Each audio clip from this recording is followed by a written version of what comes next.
Om Swastiastu, perkenalkan nama saya Anastasia Lende dari Program Studi Pendidikan Bahasa dan Sastra Indonesia NIM 22211009. Nah, di sini saya mau bercerita tentang legenda Watu Maladonga di Pulau Sumba Barat Daya.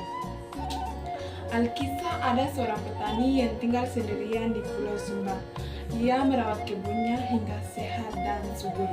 Betapa kagetnya sang petani saat suatu pagi menemukan kebun kesayangannya porak-poranda.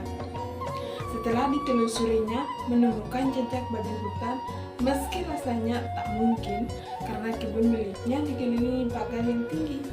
Rasa penasaran dan kesal membuat petani memutuskan mengintai kebunnya, menangkap basah pelaku perusak. Tak lupa ia membawa tombak sakti pemilihan leluhurnya yang biasa disebut dengan Mumburangata. Tanpa sang petani tahu, tombak ini bisa memecah langit menjadi petir yang akan menyerang lawan pemilik. Namun di tangannya itu, tombak hanyalah sebilah senjata runcing biasa. Hari semakin malam, setelah lama menunggu, akhirnya ia memergoki kawanan babi hutan yang menyerang kebunnya. Benar saja, tak seperti babi biasa yang putar balik saat melihat pagar. Jenis babi satu ini dengan mudah melompati pagar. Kaget sekaligus panik, petani langsung melempar tombaknya ke seekor babi hutan yang jaraknya paling dekat dengan tempat persembunyiannya, hingga menancap ke perut bagian sebelah kanan babi hutan yang itu mengerang kesakitan dan kabur. Dengan begitu cepat sekaligus membuat kawanannya kaget. Petani itu merasa percuma mengejar babi hutan itu di malam hari, tapi ia harus mendapatkan tombak kembali agar tidak terkena kutukan leluhur. Saat matahari mulai terbit, petani segera mengikuti jejak darah babi hutan tersebut. Sang petani jauh-jauh mengikuti jejak si babi hutan hingga sampai di tepi pantai. Namun anehnya, jejak itu hilang begitu saja. Pikirnya itu mustahil, karena berarti para babi hutan itu terbang atau berenang ke pulau seberang. Tapi tak ada tubuh babi tergeletak di sepanjang perjalanan. Sang petani menelusuri jejak, artinya babi yang terluka itu pasti ikut nyebrang. Masih termangu, tiba-tiba terdengar suara besar dari belakang. Petani menanyakan kenapa dia terlihat bingung. Saat menengok, malah sang petani mengetahui bahwa siluman penyu setinggi tebing yang sedang berbicara dengannya. Ia pun menanyakan kepada siluman penyu mengenai kelompotan babi hutan yang sedang dicarinya. Untuk menjawab pertanyaannya, siluman penyu meminta petani naik ke atas punggungnya untuk menyeberang pulau. Sang petani pun menurutinya. Ternyata rasa takutnya pun terkutuk leluhur lebih besar daripada sekadar berinteraksi dengan siluman. Sesampainya di pulau seberang, siluman penyu mempersilahkan petani untuk turun dan menyelesaikan tujuannya.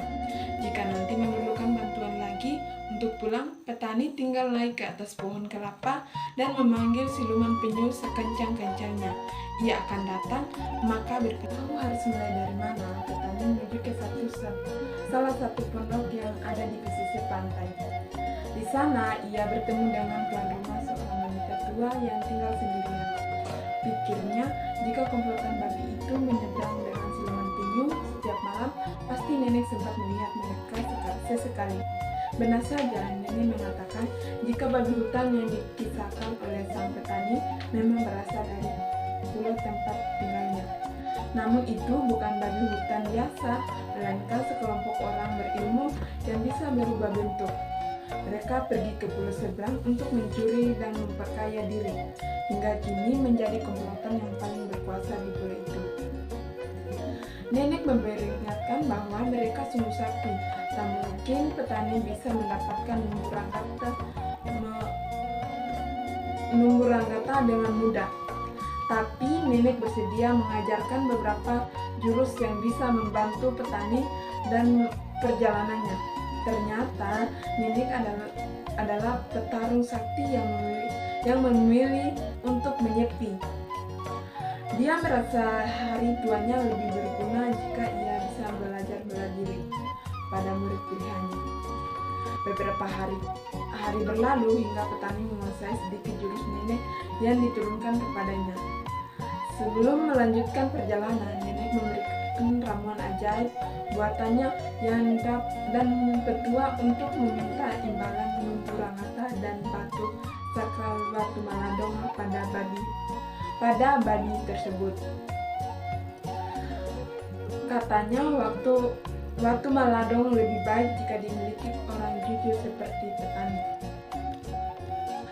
Bertolaklah petani ke desa terdekat tempat para babi hutan itu, Pak babi hutan incaran yang tinggal di sana. Setelah mendapatkan pekerjaan di salah satu rumah warga, ia mendengar perbincangan mengenai kepala desa yang terluka parah di bagian perut. Tetapi lukanya tak kunjung menutup, seperti hari darah segar mengalir hingga kepala desa selalu mengerang kesakitan. Mendengar omongan warga, petani yakin jika kepala desa itu adalah babi hutan yang berhasil ia lukai tempo hari. Petani yang segera menuju ke rumah kepala desa untuk mengambil kembali Numpurangata. Sesampainya, petani langsung bertanya, apakah luka di perut kepala desa berasal dari tikaman tombak?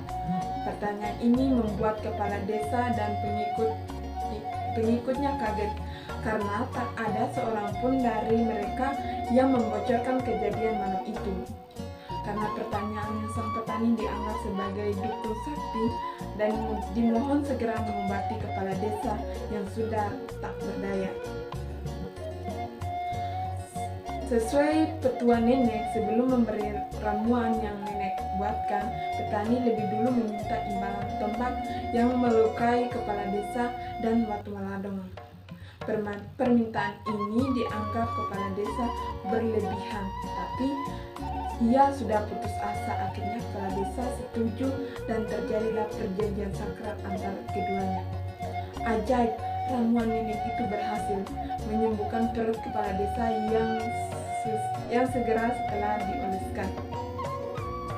Kepala desa dan pengikutnya langsung kegirangan sambil menyerahkan Numpurangata kepada kepala desa, bertanya bagaimana petani bisa mengetahui kejadian rahasia itu. Petani yang sudah memegang tombak leluhurnya kemudian mengaku bahwa ia yang menghujam kepala desa dengan tombak itu beberapa hari yang lalu. Berasa dibodohi, kepala desa murka bukan main. Tapi di sisi lain, ia sudah membuat perjanjian sakral yang tak boleh diingkari. Demi mempertahankan harga dirinya, kepala desa mengajak petani bertarung. Jika petani menang, akan mendapatkan Watu Maladong. Melihat kemampuan kepala desa yang bisa berubah bentuk, petani pesimis bisa mengalahkan kepala desa. Akhirnya, petani mengajukan waktu 1 bulan untuk mempersiapkan diri. Jika terlambat atau tidak datang sama sekali, anggaplah ia gugur dan Watu Maladong yang tetap menjadi milik kepala desa. Hal itu dianggap setimpal mengingat keputusan duel dari kepala desa datang tiba-tiba. Petani kemudian kembali ke pondok nenek untuk menceritakan semua hal yang telah terjadi. Rasanya petani ingin mundur karena tujuannya ia datang hanyalah Numpurangata. Mendengar keraguan petani, nenek menceritakan kisah Watu Maladong, bahwa Watu Maladong adalah batu yang sakti, bisa menimbulkan sumber daya alam dan mata air di mana saja sesuai keinginan pemiliknya. Itulah alasan mengapa pulau nenek tinggal begitu subur, tidak kering seperti pulau asal petani. Belum selesai, nenek juga menceritakan rahasia kesaktian Numpurangata yang bisa memecahkan langit dan menjadi petir untuk menyerang lawan. Dulu pemiliknya begitu ditakuti dan dihormati. Nenek berpesan supaya petani harus bermeditasi agar bisa meminta petua dari leluhurnya. untuk menguasai kesaktian tersebut. Sementara itu, nenek pembantu Ragunya berkembang melalui latihan fisik. 1 bulan berlalu, kini Numburangkata menyatu dengan tubuh petani atas isi leluhur. Terakhir, nenek membocorkan teknik bela diri pemungkas kepala desa, yakni guncangan bumi. Jurus guncang bumi akan membuat tanah berguncang sehingga lawan kebingungan menyembahkan diri diakhir oleh serangan jarak jauh kepala desa. Jika terjadi, petani harus segera berbaring, niscaya guncangan tak akan menggoncangnya. Kembali ke kediaman kepala desa, ternyata petani sudah ditunggu-tunggu, mereka pun segera bertarung. Kepala desa kaget akan kemampuan bela diri petani yang mengesahkan. Keduanya bertarung sengit, terlempar melayang, terhempas bertubi-tubi. Tetapi belum ada yang menyerah juga. Akhirnya kepala desa mengeluarkan jurus guncang bumi. Tidak panik, petani langsung berbaring hingga guncangan bumi melemah. Saat berdiri, ia diserang lagi oleh jurus jarak jauh kepala desa yang cukup melukainya. Namun, jika terlalu lama bertanding, petani bisa kalah karena kehabisan energi. Akhirnya, ia pun menggunakan kekuatan Numburangkata yang berada dalam tubuhnya untuk memanggil petir. Seketika langit berubah gelap, petir dan guntur bersahutan. Segera petani menyebarkan petir dan tubuh kepala desa yang masih terkejut melihat langit sampai terbaring di tanah. Ajaibnya, ia masih hidup, tetapi tak mampu lagi bertanding karena tenaganya lenyap seketika. Kepala desa berpikir jika ia masih hidup, itu hanya balas kasih dari petani, mengingat petir yang menyamparnya tadi bisa saja menghabisinya. Kepala desa mengakui kehebatan petani. Ia pun menyerahkan Watu Maladong karena menganggap petani bisa menjaganya. Kepala desa menjelaskan jika batu Watu Maladong ada 3 butir. 2 butir berjenis laki-laki yang akan memberi padi dan jagung. 1 butir lainnya berjenis perempuan dan akan memberikan jewawut, tanaman serealia yang biasanya dikenal juga dengan nama sekui. Ketiganya bersama-sama akan memanggil sumber air yang tidak pernah habis. Kepala desa berpesan kepada petani harus menjaganya karena akan ada banyak orang yang ingin mendapatkannya. Selain itu, Watu Maladong hanya bisa digunakan untuk niat baik. Jika pemiliknya bersikap buruk, kekuatannya akan hilang. Di akhir perkataannya, kepala desa menyadari jika Watu Maladong memilih tuan baru berarti kepala desa telah menyalahgunakan kekuatannya. Setelah mendapatkan Watu Maladong, petani kembali ke rumah nenek untuk menyampaikan terima kasih, lalu mengajak nenek pulang ke Sumba bersamanya. Petani akan mengurus nenek di hari tua dan memperlakukannya sebagai orang tuanya sendiri. Sang petani lantas naik ke atas pohon kelapa tertinggi untuk memanggil siluman penyu agar mengantarnya kembali ke Pulau Sumba. Ketika siluman penyu datang, nenek menyuruh petani melepaskan Watu Maladong ke laut agar mereka berjalan sendiri mengikuti tuannya dan tidak menambah beban siluman penyu. Naiklah mereka ke punggung penyu, kemudian menyeberang bersama. Sampai di Pulau Sumba, ternyata Watu Maladong sudah menunggu tuannya di tepi pantai. Segera petani memberikan tugas Watu Maladong untuk mencari sumber air. Ketiga batu pun berkeliling sambil membentuk 4 mata air, yakni mata air Nyuralile di Tambolaka, mata air Wetabula di desa Wetabula, mata air Wemuu di perbatasan Wewa Barat, dan Wewewa Timur, serta mata air di Wekelo Sawah di dalam Gua Alam daerah Wewewa Timur. Selanjutnya, petani menugaskan Watu Maladong untuk menumbuhkan sumber daya alam. Berpencarlah ketiga menumbuhkan ladang padi, jagung, dan jewawut di beberapa kawasan Pulau Sumba. Setelah selesai, mereka kembali kepada tuannya. Dirasa telah cukup memberikan keajaiban pada alam setempat dan sekitarnya, nenek menyarankan agar batu-batu itu berpencar sehingga tidak bisa dicuri orang. Akhirnya petani menyuruh ketiganya mencari tempat aman dan bersembunyi selamanya.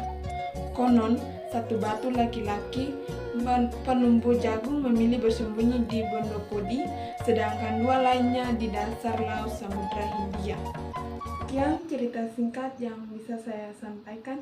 Terima kasih. Om Santi Santi Santi Om.